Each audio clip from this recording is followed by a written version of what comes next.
Hello and welcome to another edition, a special edition of the Schmozcast. I am Anthony in the studio at 103.5 The Sun, WLSPLP, Sun Prairie, Wisconsin, with Chandler and Andre. Fellas, how we doing? Doing excellent this day, this Sunday afternoon. I don't know if we've done this before. On a Sunday afternoon? Sunday? No. On a Sunday afternoon. Andre, how are you doing? I'm doing excellent. Good. With a capital E. Oh, very good. A big E? Yes. Good. This is a special episode because we're going to be talking about All In, a cute little pay-per-view that went down last Saturday. Such a cute pay-per-view. And Andre says that this might be the best of the decade or even longer. Is that how, are we willing to say that? From top to bottom, it was the best pay-per-view or wrestling event I have seen in probably several years. I mean, I want to give it a little more time to kind of marinate and resonate. You're still getting down from the high. Yes, because it was that good. But yeah, intoxicating. The highs lasted this long, so as of right now, it's the best pay-per-view of the year and the best of the past few years that I have seen. I think we can all agree so far of 2018, it's hands down the best pay-per-view that we've seen so far. Not a bad match on the card. It really was unbelievable.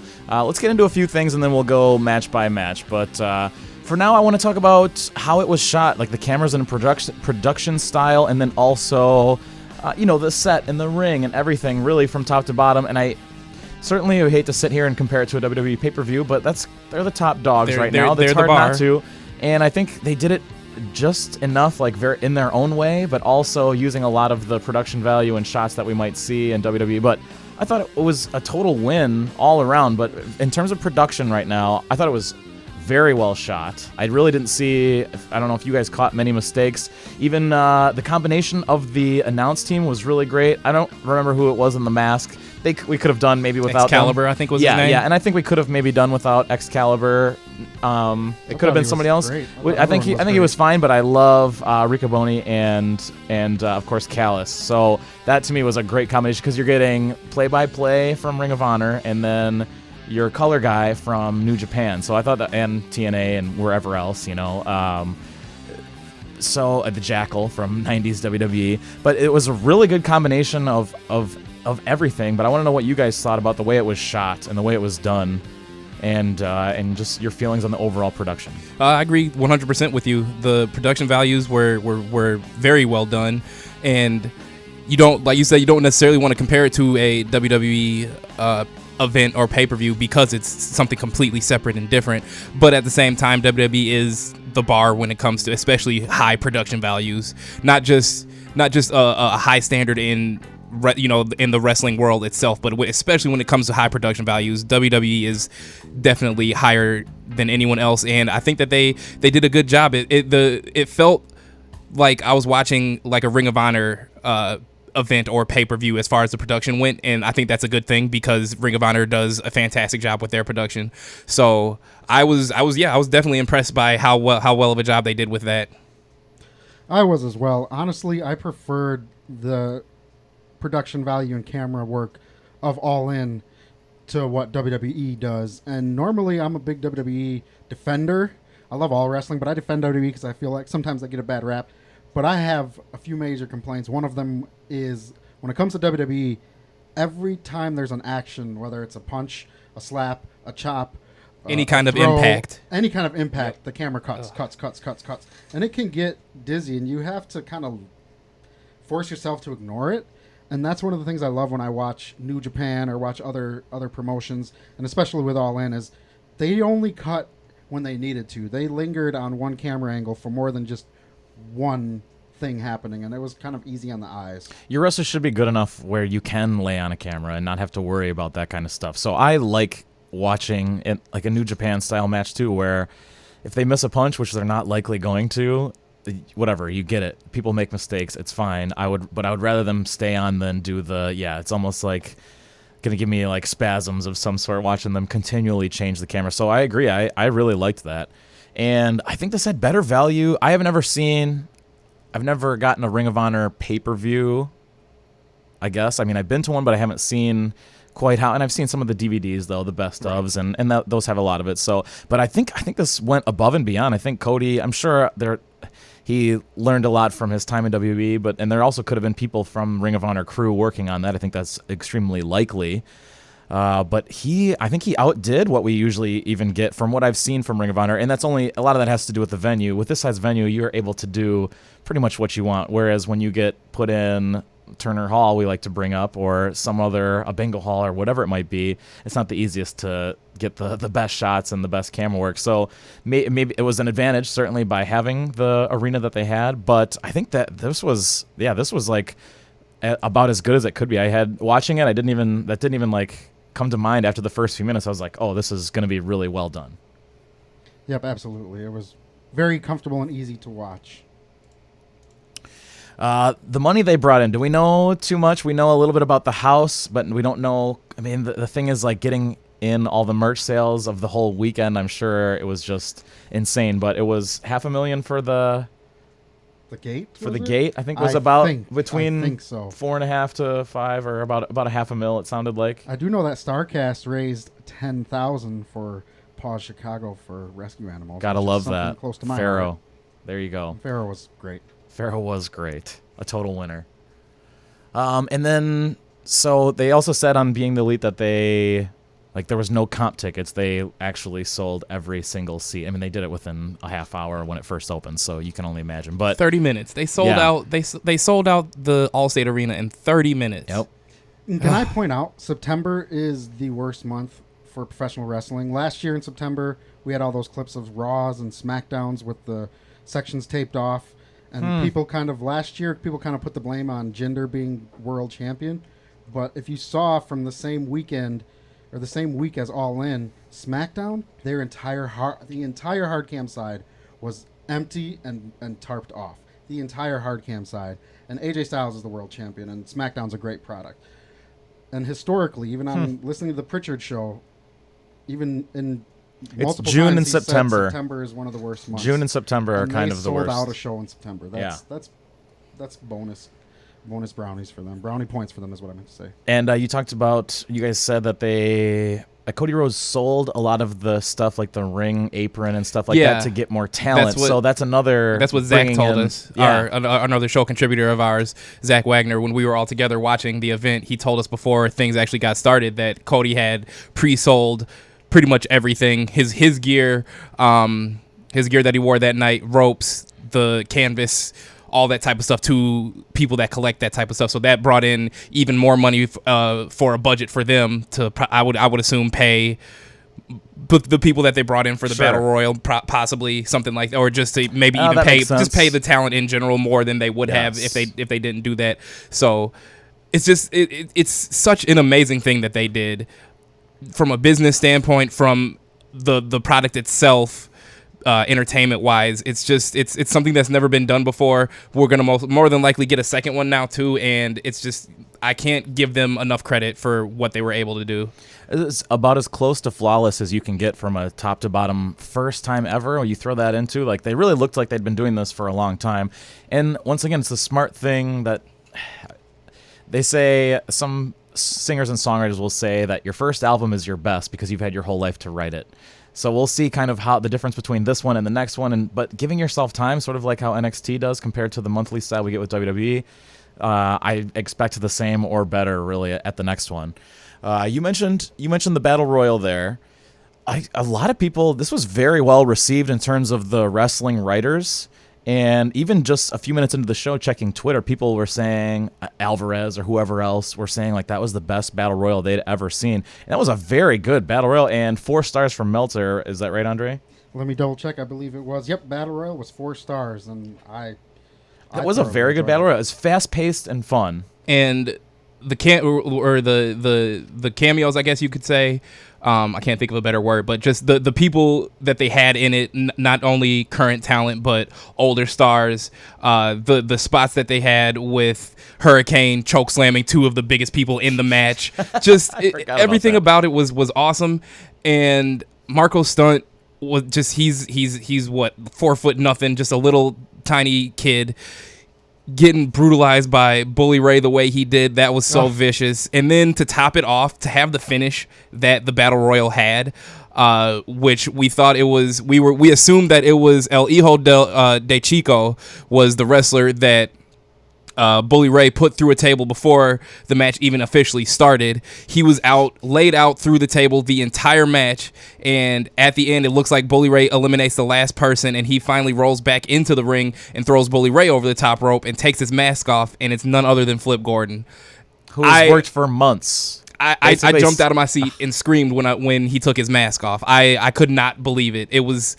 And that's not the only. I'm sure we'll get to the other one, but that is not the only surprise unmasking of the night. It's right. But to go back to just how good this battle royal was, like you said, a lot of writers are saying that it's the best battle royal they've ever seen. I can't think of a better one off the top of my head, and I know it might still be just fresh in my brain. They're also usually pretty gimmicky and kind of slow until you get to the end, or it's kind of this year's Royal Rumble with Shinsuke winning it. I thought to myself that might have been the best at that up until that different point. Style though, but I get what that you're was saying. at least one of the best battle royals or Royal Rumbles that I had seen. But this, like I said, this has to be the best battle royal I think that I've ever seen. It was so much fun to watch. It was the best battle royal that I've ever seen. And if you don't count Royal Rumbles, if you do count Royal Rumbles, it might be up there too. I don't have a favorite Royal Rumble. It's a toss-up between 07 and 01, but this is thrown up right up there with those two. And I loved everything that I saw in that Battle Royal. I got to see people who I've never seen before and who I've only heard about. And there are a couple people that made an impression on me. Obviously, Flip Gordon, with the way that I've already seen him, of course, but the way his story culminated, or almost culminated there. And then Jordine Grace, I think I'm saying her name right. I'd only heard of her. I've never seen her. But she was the star of that Rumble for me outside of Flip. The things that she did. Great backyard. Especially with Cage. Great backyard. I'm just going to ignore that because I think she's an incredible talent. And I loved I can't ignore did. it. And Acres. her lifting up. Acreage. Lifting up Cage and just everything that she did. Great. Colt Cabana, too, I thought was a really fun spot because he was in Chicago, and they kind of teased him for a second, but then I think Bully Ray took over for them to get the flip under the mask. But great. It really was a great match. I think WWE could steal something from this, and that would just to be because now the way you have the pay-per-view set up, not everyone is getting on all of your actual pay-per-views. I think the pre-show you should have a battle royal that gets a lot of these guys in there, and then the winner gets a shot at a title or something and then, like that. You know, Kurt Hawkins gets eliminated right away, but then you still get the bar, or like there's a lot of people that are held off pay-per-views or that kind of miss Rusev at times. Like would be a good way to get more people involved. Would be these or a turmoil type match, something on the pre-show that I think absolutely. Just get more people on it, really, for value. And so I think that WWE could actually take from that. So we kind of covered, since we're doing the talking about the pre-show and the Battle Royal, we might as well talk about the other pre-show match. We kind of, if there was an issue, would it be that we weren't able to get WGN? It's not an easy cable channel, I guess, to get to in terms of streaming or whatever. So that if there was one complaint, that would be it. But we found a nerd online who was streaming from YouTube. Yeah, except for it was just his face the whole time. Oh my god! Oh, I have to sit here and read the comments, you guys. Yeah. If you're gonna comment hate, don't watch my stream. But by hook or crook, we found a way, and we were able to catch the first match of the pre-show, which was SoulCal Uncensored, Frankie Kazarian, and Scorpio Sky defeating the Briscoe brothers in a tag team match.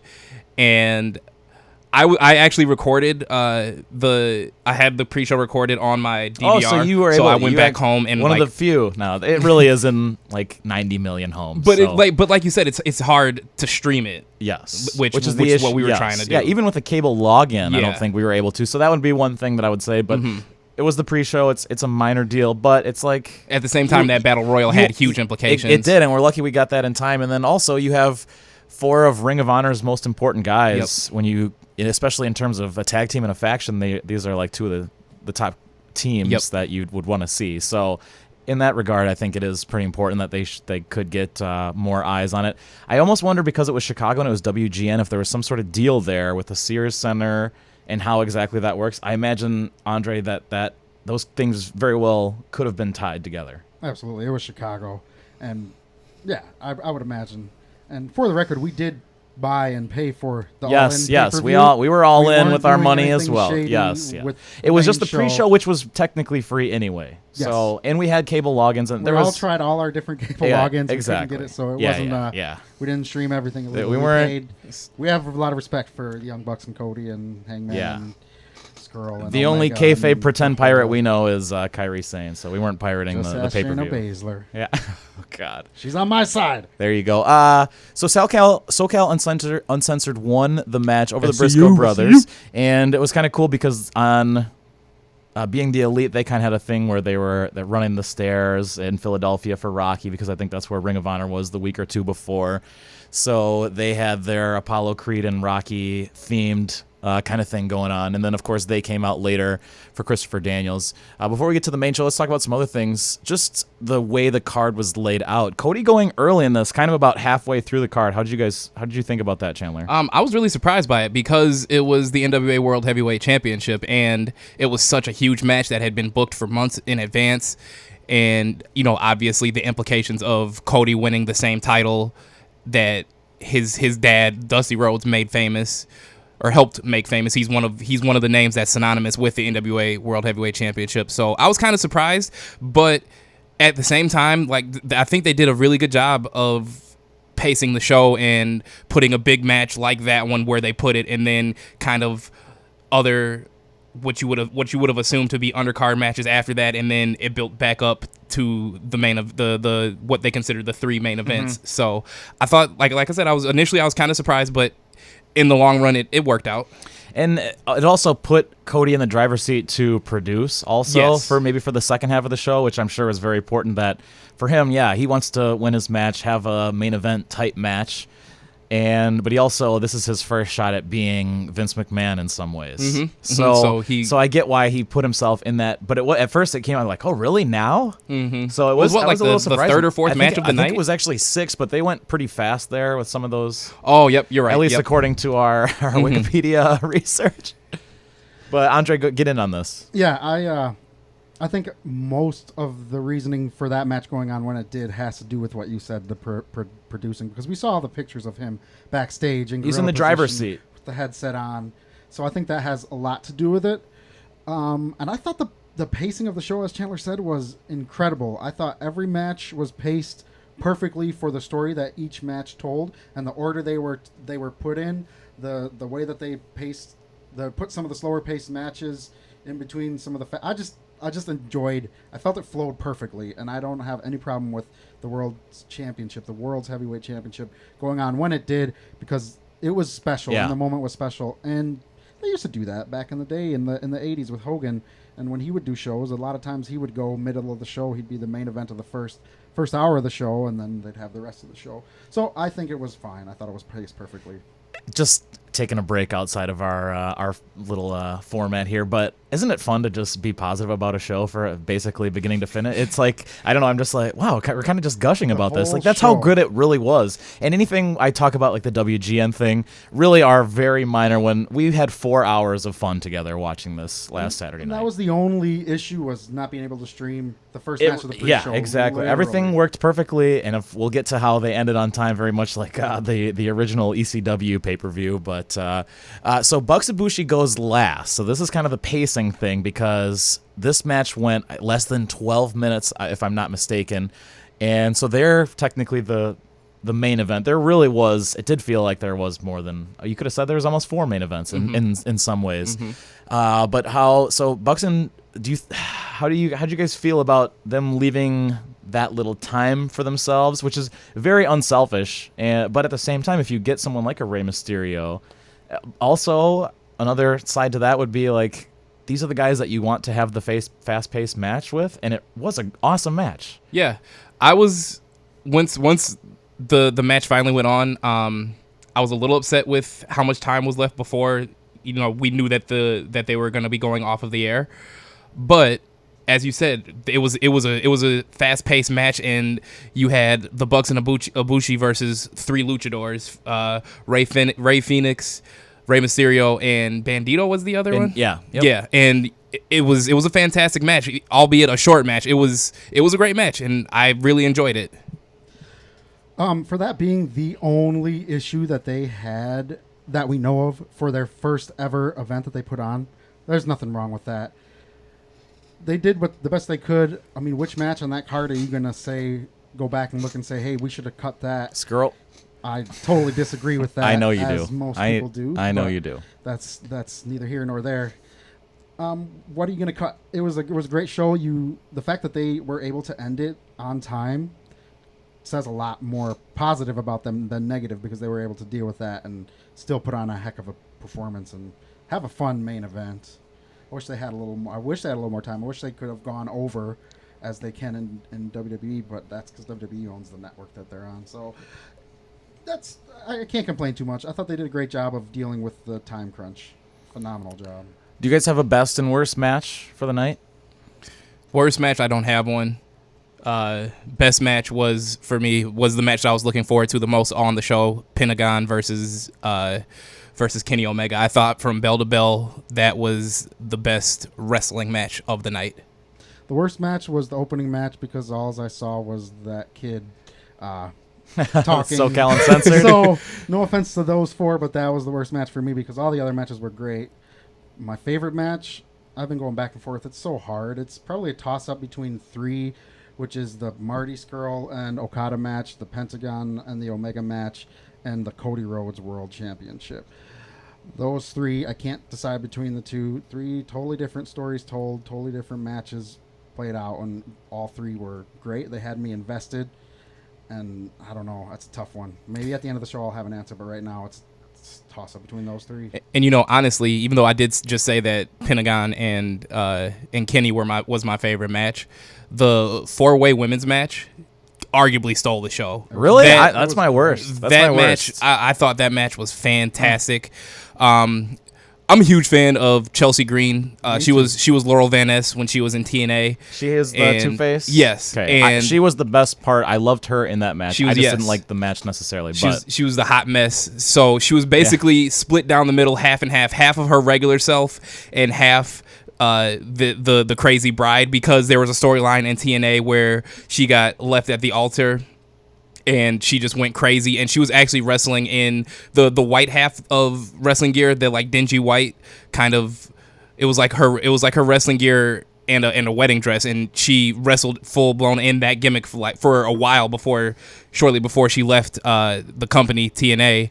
But it was just cool to see that she had like the half and half gear, and she was also like, she had a split personality throughout the match, and just all 4 women looked fantastic, and it was really cool to see them have that moment after the match where they kind of all raise each other's hands.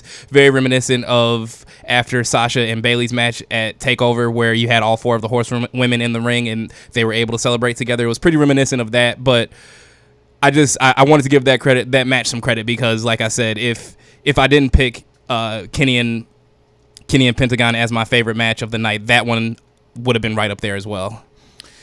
I really love Tessa Blanchard, and I think that, but I do think that Chelsea Green was the best part about this match. One place where I see WWE really is clear cut to me, and this includes NXT and really all that WWE encompasses, but is the women's division. I think that WWE women are far and away better than what we typically get for, I know not just Ring of Honor, and I know New Japan has only really just started having a women's division, but.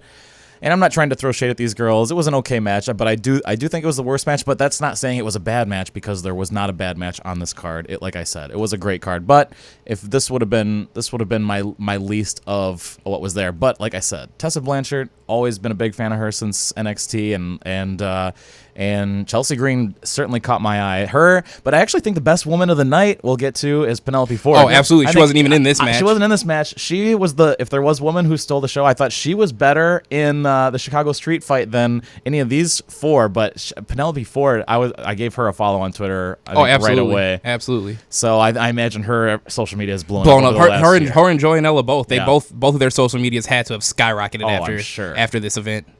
All 7 of the women that were a part of All In knocked it out of the park. Yep. In my opinion, I don't think any one of them dropped the ball. Whether it was Brandy, Penelope Ford, Grace, the 4 women in this match, they all knocked it out of the park with everything they did. Yes. And Brandy in and of herself had an incredible performance. Yeah, she pulled double duty. Yep, she pulled double duty on the pay-per-view. Triple duty. She played Liz for a few rotations. You're absolutely right. I can't wait to get to that match. So the worst you're saying was the SoCal Uncensored? Okay. Yep, but that's only because of the kid. Yep, and I'm sure if I watched that without him out, I thought that match was great too. It was. I really don't have a complaint about this pay-per-view. And another counter to the women's thing was that everyone still looked good. I don't think anyone looked bad, and that's one thing I put on here is didn't everyone look good? Like nobody came away looking bad or hurt themselves, and that's why it kind of leads me to my next question is who do you think furthered their career most? Did Penelope Ford might have taken the biggest jump in terms of just these 8 days since?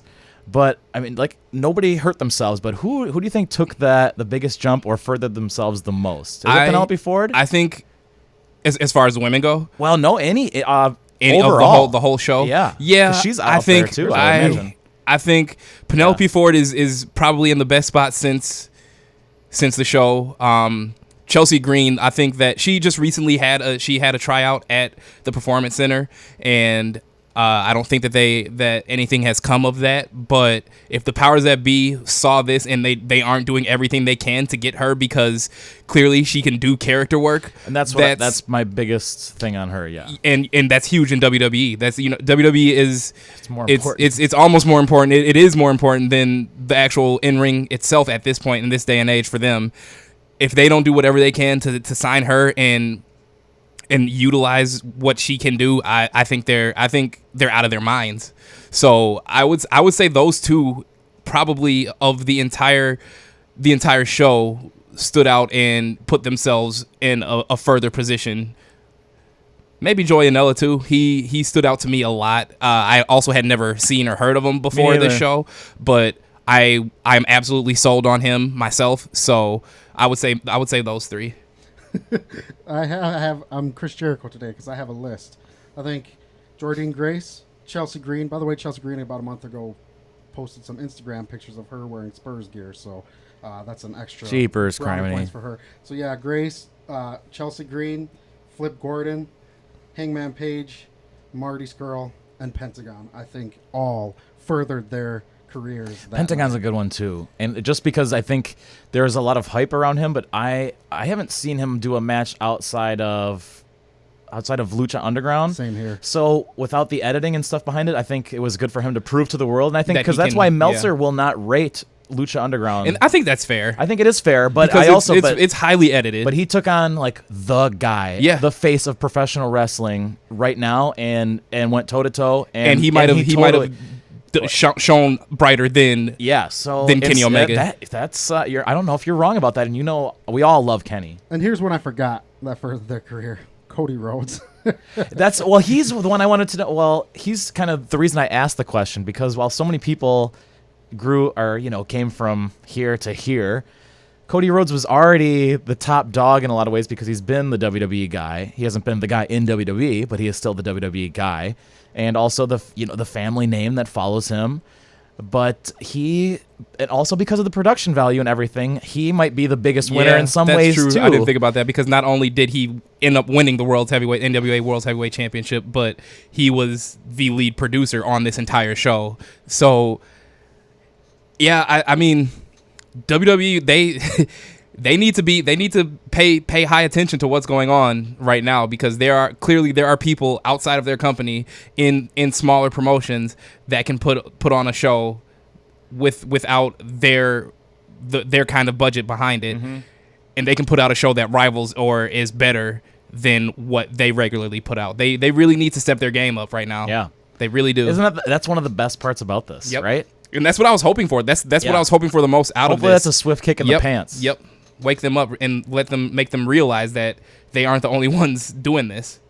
Yeah, and everything's always better when there's competition, I would say, or at least there's options. There's options outside of WWE. So hopefully this helps to open the door to show people that there are these options available, whether it's Ring of Honor, New Japan, Lucha Underground, Impact, or any of the indies or what have you. Especially for people who have made it to WWE but never on the top dog type level. Like Cody Rhodes was as good as they come in just about every way imaginable, but they never put him as the champion on either of their two shows. More than anything, he might have proved that he's going to have as successful a post-ring career as he did, maybe even more so than his in-ring career. Yeah. Similar to what his dad was able to do long after. Like, he was a very important part of everyone who's in WWE now and NXT because he was in NXT. I think Cody Rhodes has a huge career when he decides to retire closer to 50 or in the 50s or whatever. I think he's going to be – all doors are open to him in the wrestling world. And not that they weren't already, but he really proved it on the biggest stage. And, yeah, it's pretty obvious that he sat under that learning tree and soaked everything up that he could from his father while he had the time with him on this earth that he did, because that's such a good point that you bring up, that he really his career after he's done in the ring, he'll be able to be involved in this business for the rest of his life if he chooses. Literally every match on this card felt big and felt important. Every performer on the card felt important. Every story felt important. Even people you didn't know and you didn't know the backstory, you understood the importance of whatever it was they're doing.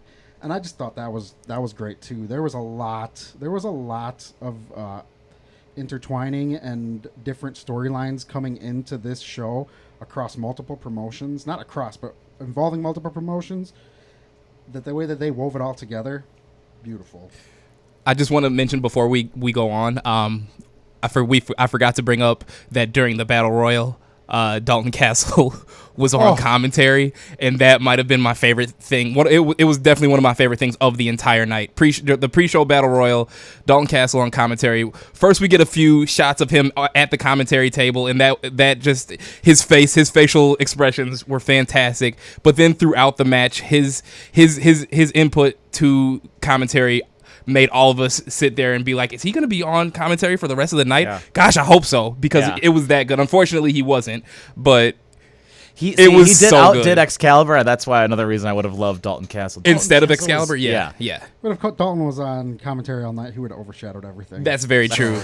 Wise decision, because that's another. That I also wanted to say that was another factor into why I said this was probably my favorite Battle Royal that I've ever seen. He's absolutely a part of that. Yes, and he was so funny on commentary. Yes. Oh my God, who is the 4-foot guy? Marco Stunt. I want to say he got thrown out, and Dalton Castle, there he goes, all 308 pounds of him. I am admittedly bad at guestimations. Yes, and that was just one of the little quips that he had throughout the night, or throughout the match, I should say. Sponsorships were great, right? Just spot on. Hot Topic, Fridays, Cracker Barrel made a great appearance. In the yes, we got to see the Cracker Barrel. Yes, yeah, the literal Cracker Barrel. Yes. Okay. So what's next? Do you think they All Into will be? Are we figuring out when? What do you guys know anything? Well, after the pay-per-view went dark, the Young Bucks, Cody, and basically the Elite Bullet Club, they were in the ring, and they were thanking the fans and all that. And Cody at one point said, "When you go all in, you should double down," and the crowd goes nuts. So I'm pretty sure there will be an All Into. Don't know when. I don't know if it's going to be a year from now. I don't know if it's going to be just a few months down the road. But I am absolutely looking forward to it whenever it happens. I would hope that it's a yearly thing. I would enjoy that, and that it happens multiple times. Because this could be, if it is, I'm sorry to cut you off, but if this is a yearly thing, this could be like the indies Indie Mania. There you go. It really could be the WrestleMania for the independent wrestling scene, which would be amazing. And this whole thing started basically when Meltzer tweeted that nobody other than WWE could sell out a 10,000 seat arena. I think Cody Rhodes retweeted him and said something to the extent of "watch us" or so. I don't know. I've heard it, but that's I haven't great. seen it. But there was, Challenge I think it was accepted. Nick Jackson or was it Cody Rhodes? Not too long ago, a couple days ago, retweeting a fan saying was throwing shade at the event, saying, "Oh, only 10,000 seats. It's not like you sold out AT&T Stadium or anything like that." And I think Nick Jackson retweeted it and said noted. So just a little bit. I don't know if that means anything, but they usually don't tweet things like that without nothing behind it. To be fair, the two biggest Ring of Honor shows were last year in Lakeland, Florida, the day before WrestleMania, and then this year in New Orleans, less than 7,000 people for Supercard of Honor 12. That was two events. That was the best Ring of Honor ever did, and they were built around WrestleMania, right? That's why you do it that weekend. That's a huge pull. This did not stand on anything else. This is not just 10,000. This is not just 3,000 more than Ring of Honor had ever done. This is bigger production value and their first time doing it, basically. I know it's Ring of Honor guys, but they didn't. It wasn't leaning up against the Mania or a SummerSlam or whatever else. This was completely on its own 2 feet. That's why it's so special. That's what makes it so special. They did as good of a job as they did, completely on their own merit. And oh man, it's just it blows my mind. Really, it really does. Thinking about all that they accomplished, not only with selling out the arena, but how good the show was. It's just I can't. I know We're I keep just saying gushing. this. I know We're gushing I keep today. saying That's this, fine. but truly I can't It's fun. give them enough credit It because was so good that wrestling fans, smart wrestling fans, in 2018 went to an event that was longer than 3 hours and never once felt the need to hijack the show with any kind of chance. The only chance Or beach or balls. beach balls or anything like that. The only chance or anything that occurred were in response to the story and the action being told. That says a lot. Yes. very true. Okay, before we get into the card, I want to talk about kind of Conrad Thompson's involvement with all of this and how he was a huge deal in pimping this out so much via a sort of WWE show because all their content is WWE related. He pimped Starcast, but they're Exactly. sister No, I know shows. exactly, but I think that's and just getting all those people and how he wanted to be a part of it, but make everyone else more money with merch sales and getting Starcast or certain things put together. It really was. I think he helped this a lot of ways. I think it would have done fine, but Conrad Thompson did a great job pimping this for the last few months. Conrad Thompson, I love Conrad. I'm a Conrad Thompson guy, and he's pretty humble with this kind of stuff, and he likes to say, "Oh, I'm just a fan. But he's more than that. He's done a lot in the past 2 years in professional wrestling and promoting the Starcast event and all the success that they had. He's now got a spot in the professional wrestling industry, whether he'll admit it or not. He's a voice. I'd say he's the voice of the fans in a sense.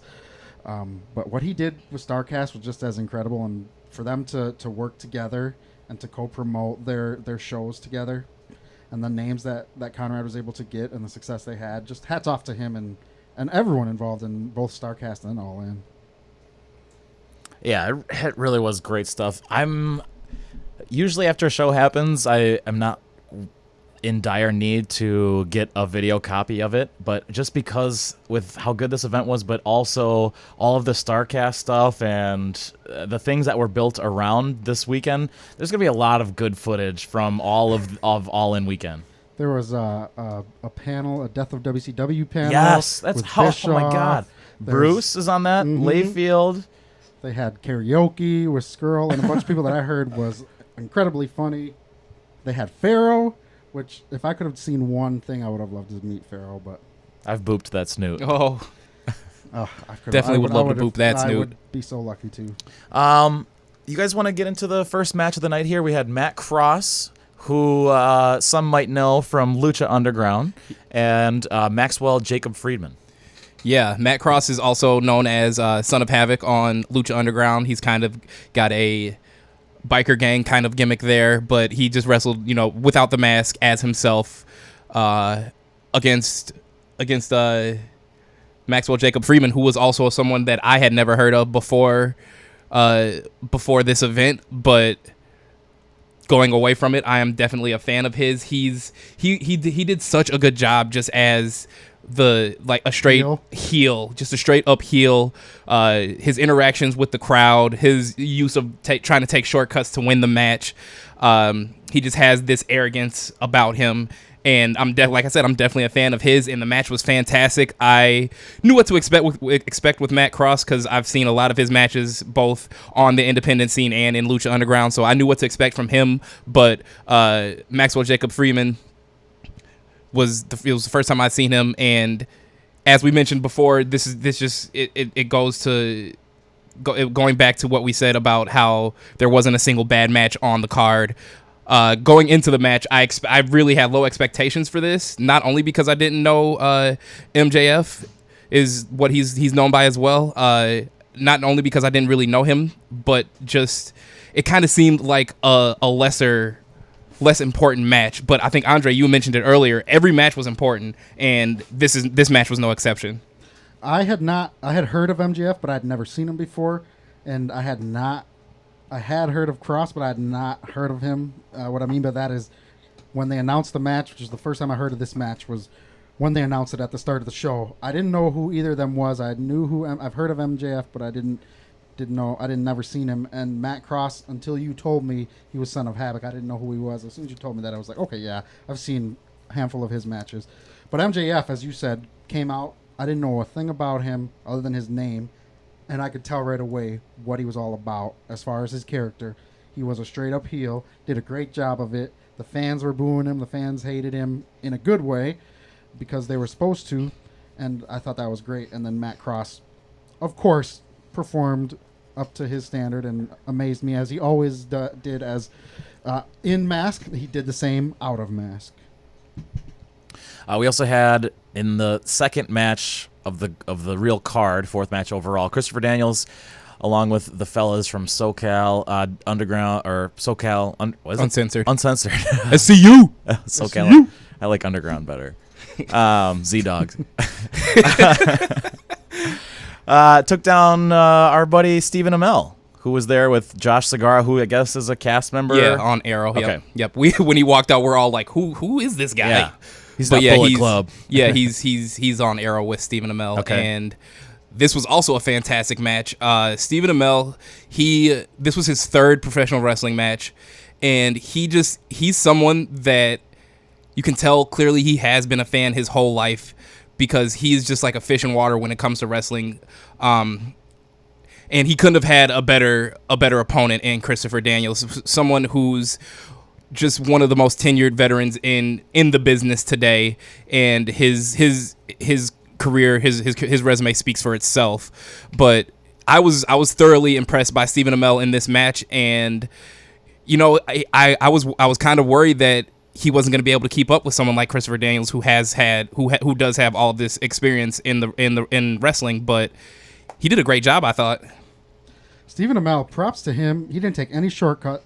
Every bump he took, he put his all into it. He took some hellacious bumps, yes, he too. did. He really did.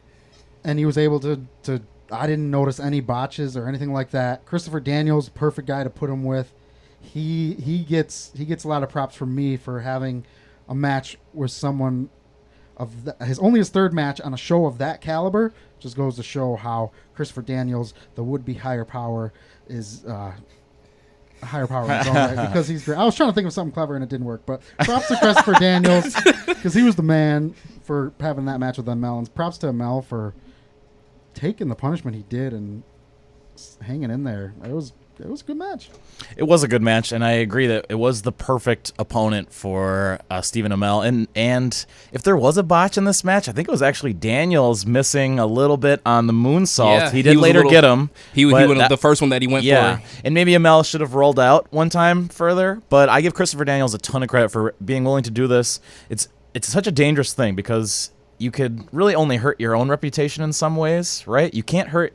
You certainly don't want to hurt yourself. You don't want to hurt the guy who's the star of a hit TV show, but you're also putting yourself at risk, and you got to kind of lead the way as a dance partner in this. Mm-hmm. So it's not the easiest thing, and I imagine someone could look at it as a lose-lose situation, but I don't think that was the case here. So I give him a ton of credit. And also, Stephen Amell, yes, he is an actor, but it's a little bit different when you have like the Being the Elite, where it's a kind of an ongoing promo. Yeah, they could give us their best shot, but it seemed very natural. There was a moment either on this most recent episode or last week's where Amell is kind of working in the ring along with Cody Rhodes, who's kind of on the side helping him out, and Daniel shows up, and they have a little back and forth. So he looked very natural in that. I know he's an actor, but it came off as even good wrestling, not just that he was an actor. So I thought it went well. So bring a fourth match on, man. Yeah, he's kind of earned it. And the first time we saw him at SummerSlam, we thought that he was impressed. very talented. Absolutely, I was more than impressed by his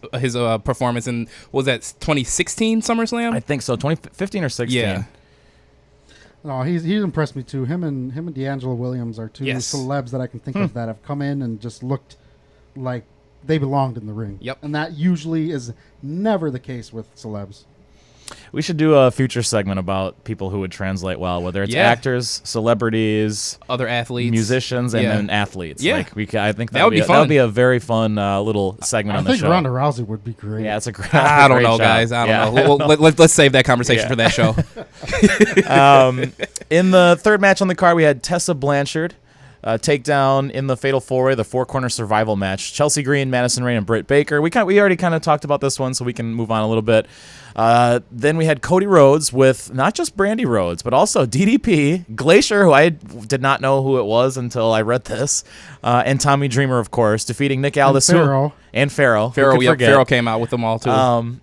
When Nick Aldis came out, I was like, all right, I guess Cody Rhodes against Nick Aldis, whoever the NWA champion is. And he came out, I'm like, oh, it's Magnus. So then I was like, yeah, all right, I know this guy. Nick Aldis, as the NWA champ, came out with Jeff Jarrett, Samuel Shaw, Sean Daivari, and Tim Storm. Cody Rhodes would win in a beautiful moment, maybe the moment of the night, Andre. Well, we're going to get to another one that I think you'll like as well, and we all did. But your thoughts on this? This one got 4 stars from Meltzer, which I think is the 5th highest on the card. I believe it was. It was. If you look at there was 2 tied for 1, there was 2 tied for 2, and then that would have been the two tied for 3 at 4 stars. It tied with 4 stars with the Battle Royal. I loved it. There were several moments in the match, 3 of them which stand out to me distinctly. Brandy Rhodes taking a hellacious elbow drop, which I'll come back and talk about when we talk about the Jay Lethal match too. Remind me if I don't. But her taking a hellacious elbow. Then, of course, Cody Rhodes winning. And then the other one, which I had just had in my mind, and now for some reason I'm drawing a blank. So let me just give me 30 seconds here. Oh, the Diamond Cutter on Daivari. That Diamond Cutter, though. Moments in the match, topped off with Cody Rhodes winning. And then 4 moments if you want to talk about Pharaoh coming out, because Pharaoh got a huge pop. Pharaoh's just a beautiful creature. He really is. Yeah. It's that white fur baby. It is. That white I couldn't fur. even say it. He's a white fur baby face. Oh, man. Couldn't even get it all the way out because it was that good. This match was fantastic, honestly. It was a great wrestling match. And I'd be lying to you if I said that when Cody won the match and was handed the World Heavyweight Championship, if I said I didn't have a lump in my throat when that happened, I'd be lying to you. That was goosebumps, man. That was a special moment. Such an awesome moment, and everyone in the industry on Twitter and on all sorts of social media platforms were congratulating him and saying how he deserved it and how his dad is looking down on him and smiling. And it's just like, I'm getting goosebumps talking about it right now. Like it really was. It's one of the most special moments I think I've ever seen inside of a wrestling ring. And it was just awesome that he was able to do that at his show. So much of the conversation was, can he write himself to win? Yeah. Hell yeah, you can. Of course he can. And nobody is going to blame him. He also put himself 4th, I guess, on the card. We were talking about that earlier, but it's, I guess, how you look at it. Mm-hmm. So, yeah, he was the 4th match of the main card.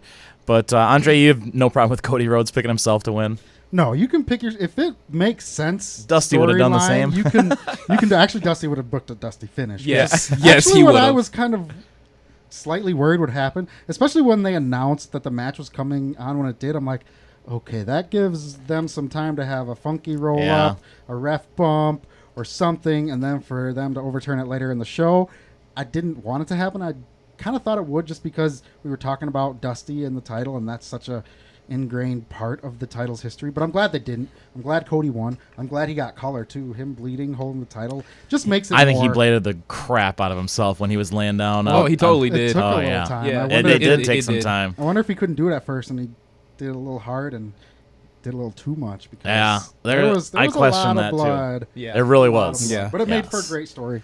Little crimson mask never hurt. Then we would have Hangman Page defeating Joey Janela with Penelope Ford, who I think is one of the people, like I said, took the biggest jump and stole the show. She was my favorite woman from the pay-per-view, but there was plenty of good spots from them. But for me, she's the one who really she kind of stole the show from this match, and it was still a very good No, match. she didn't. You don't think so? No. Oh, Penelope Ford, man. Joey Ryan stole the show. For Well, this that was match. after the match, so Part of the match, pal. it depends on who was putting it on. But all right, that's fair. You want to tell us what went down with all the Richards? Well, The first of all, Peni? I will, but before the Druids with a capital D came out, Hangman Page and Joey Janela put on a heck of a street fight. Penelope Cruz Ford, I know I didn't botch her name. I'm just saying that because the commentary team called her Penelope Cruz at one point and corrected themselves quickly. But Penelope Ford also had a heck of a performance. They had some spots. One scary one where Hangman slipped when giving Janela a powerbomb from the stage onto two tables, and he only looked like he hit the back of his head. But he finished the match. Hangman Page won after he brought out... There was a lot that went on with this match. He brought out a bag that had the phone that he used to kill Joey Ryan with. And then Penelope Ford brought in a separate bag. And in that bag, there were the boots that were talking to Hangman Page. And if this doesn't make any sense, go back and watch Being the Elite. Being the Elite. And Hangman Page, who admitted that he killed Joey Ryan with the phone, or he didn't admit how he did it, but he admitted he killed him before the show started, from what I read. So that's been noted. So he won the match, and then all of a sudden it gets dark, and a bunch of Druids come out, if you want to call them Druids. They were as Fluids is what they were Shane Helms was calling them. phallic-shaped Druids. They came out and they lined up face to face. And they could not keep a straight face. No, but then they I can't believe I'm actually going to say this. Then they all leaned forward. They touched heads. Tips. Or tips of their costumes, the tip top of their costumes. They're penis costumes. We're talking about men Yes. wearing penis costumes. Sort of look like jellyfish, but penises. But that's because Joey Ryan is like the world famous penis wrestler. He's the But penis anyways, wrestler. then Joey Ryan's music hit, not the copyright music that he normally uses, which is what is it? Oh shoot! I knew this and it's on the tip of my tongue. I think it's. I should look it up or someone can look it up while I'm talking. But then Joey Ryan came through the parade of underneath the Druids with a capital D. For the record, Hangman Page sold the hell out of it. His face looked like Triple H when he was announced that he was going to be facing Cactus Jack. And then he came in the ring, gave him a flip with his A penis flip. a penis flip, then took the sucker that was out of his trunks, People listening right now are like, slammed what it in is going Hangman on? Page's mouth, gave him a super kick, and then Hangman Page was carried out by the Druids while the fans chanted in unison, "Rest in penis." And it was one of the greatest things in professional wrestling history. Oh my god, it really is. In the next match, we had Jay Lethal, who came out as Black Machismo, and this was also teased on Being the Elite for a few episodes.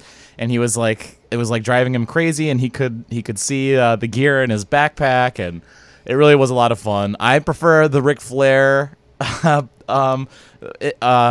guess imitations better, but I love Jay Lethal as Black Machismo.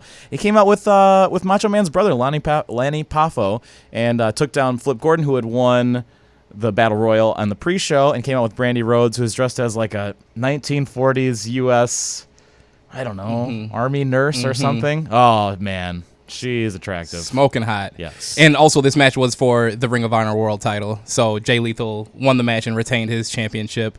And at one point with Brandy Rhodes, he kept calling her Elizabeth the whole match, and we got the moment where he puts Brandy on his shoulder and kind of spins around in the middle of the ring, and Brandy's just looking super confused, like, "What are you doing?" Oh my gosh. We got a few fun. moments from a few of Macho's classic matches. The moment where he pulled Elizabeth to the side, and there were some moments in ring. Yes. And then also Flip took on the Hulk role. That was another moment. I think That that, was one of great. Their WrestleMania, what was it, 4 match? I can't remember, but they paid a lot of homages to Macho Man Randy Savage. And it was a beautiful thing. Also, was very well done. He came to the ring wearing actual Macho Man, like actual gear that Macho Man himself wore. I did not know that. The jacket, the hat, the glasses. I'm not sure. I think even the tights. I'm not entirely sure about that, but that was legitimately Macho Man's gear that Lanny gave to Jay. That's so cool. So they just paid the ultimate respect to Yes. one of the greatest of all time. Yep. And there's an article, I haven't read it yet, but it talks about the reasoning why Poffo chose the jacket he did. I should have checked it out before the show, but there was a football game on I was watching. But I think it was great. I think it was a great homage, and it was fun. Oh, Brandy Rhodes, that's what I wanted to talk about. I loved the way that the 2 different times she came out for a match, she came out as one performer's wife and another performer's best friend. She's Flip Gordon's best friend, kayfabe. And there was a time where the Black Machismo was dropping Savage elbow drops off the top rope. He dropped like 3 or 4. In the other match, Brandy Rhodes came out and protected her husband. I like that she didn't come out and lay on the body of her friend, because there's a little bit more dynamic with the relationship with her husband than it was her friend. Even though both of the matches she was out there for, both were title matches. I kind of liked that dynamic and the 2 different roles that Brandy Rhodes played as valet or manager or advocate or whatever you want to call it. In the next match, we would see Kenny Omega defeat Pentagon Jr., Penta L0, all sorts of. He's got a name for every single one that he's in, right? Yeah, I think it's like licensing stuff, licensing type of issues with the name Pentagon Jr. I'm pretty sure AAA has the rights. AAA and Lucha has the rights to Pentagon Jr. or Pentagon Dark. Okay. So when he's on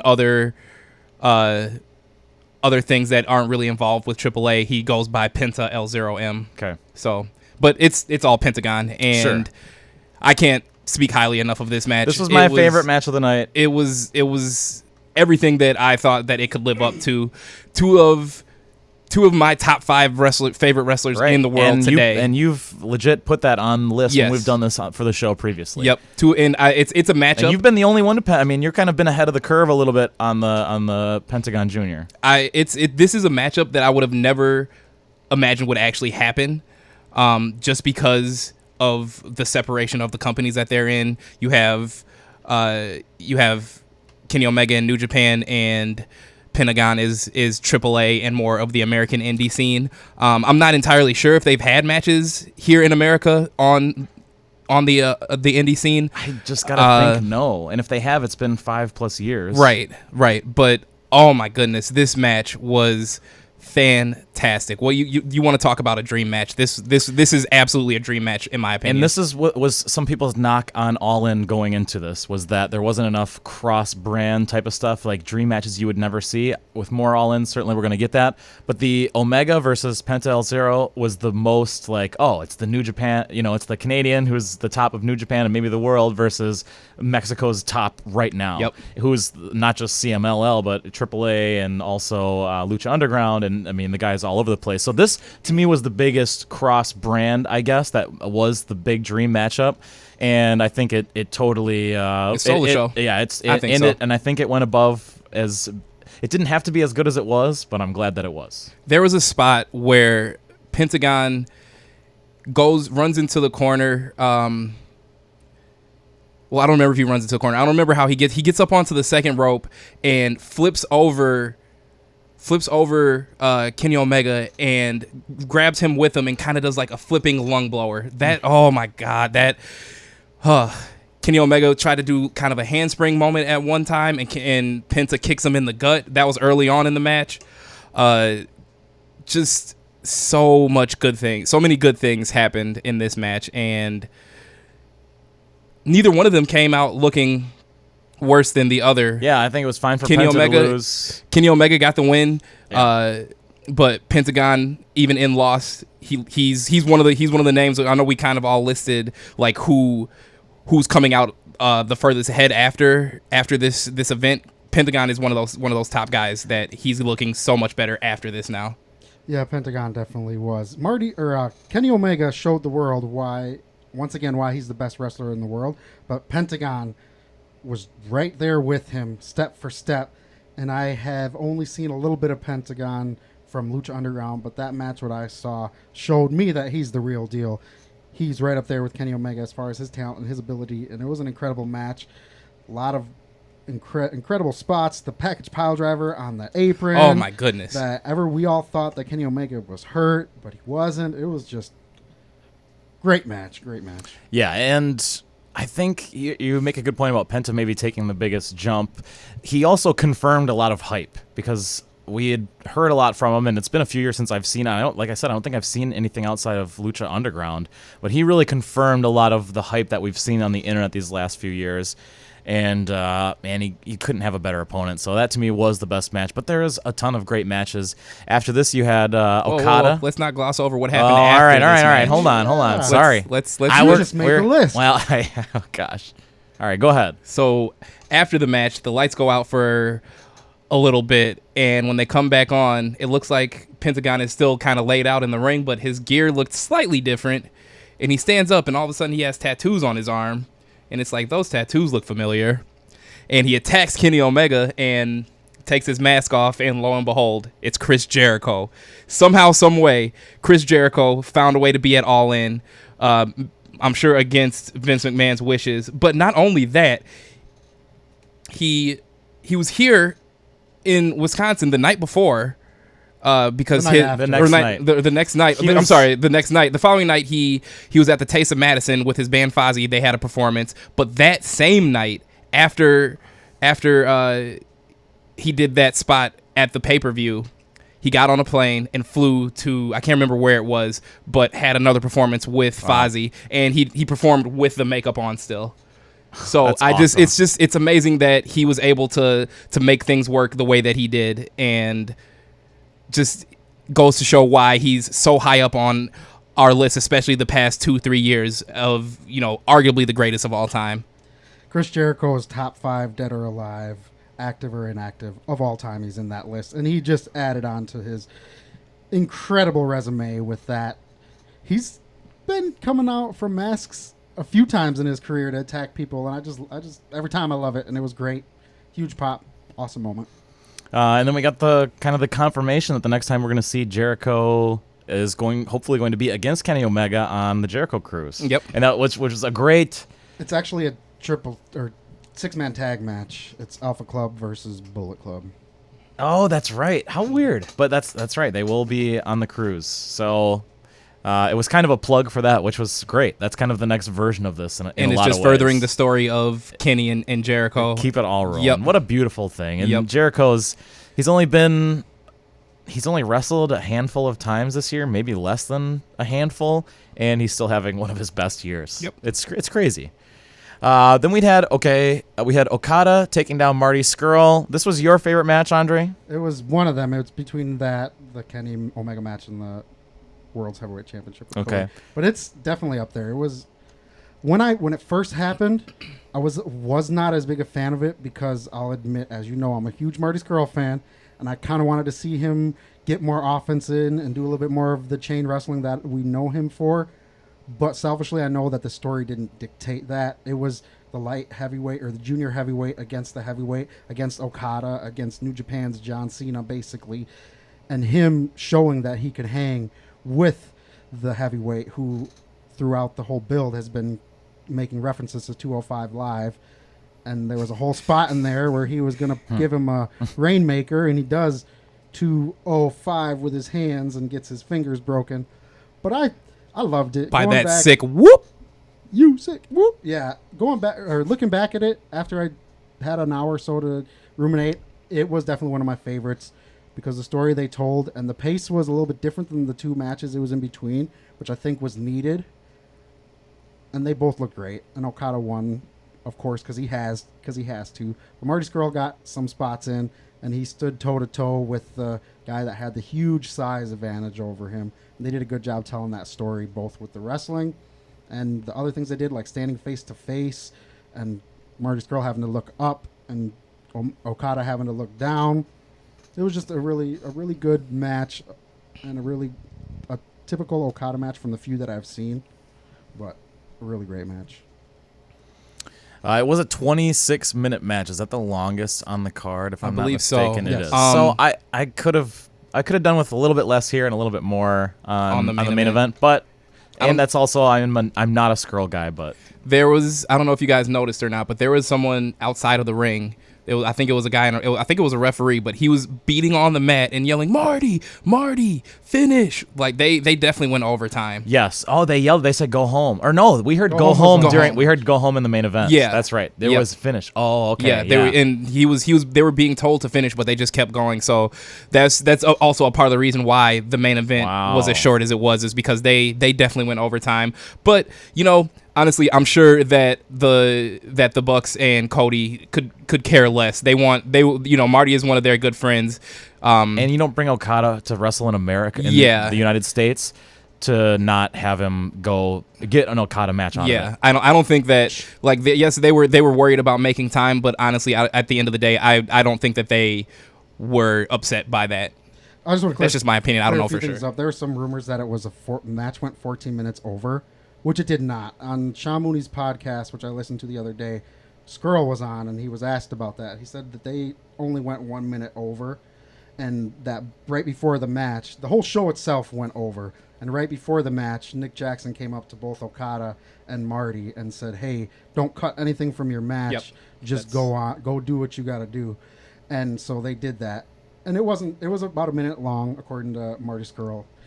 I just don't, and I agree with that. I don't see you. It's a 26-minute match, right? Mm-hmm. Yeah. I don't see you bringing Okada to All In, having him go in the exactly. You can't, and having him wrestle a 12-minute match. Yeah, no, you just Okada. Can't. And I guess I know Marty's going to take some heat from fans because of the relationship with the Bullet Club, but you can't. Okada's the vet. Okada's the man. You can't cut an Okada match. It's like, I don't know. You got to show the man respect. Yep. And Okada is the man. He's earned it at this point. Yes, no question about it. Yeah. So I hope that everything's fine. I know Marty wasn't out for I'm sure there's curtain no call, issue. but he said he just didn't know because he was in the shower. That's funny. And, That's funny. He said he's done that multiple times. And he said that's not the first curtain call that he's missed, and that as soon as they came back out, he said that Matt Jackson was like, "Hey, where were you, man?" So I think everything's cool with the Bullet What are you Club. talking about? And as a Skrull fan, I think the match was long enough and not too long.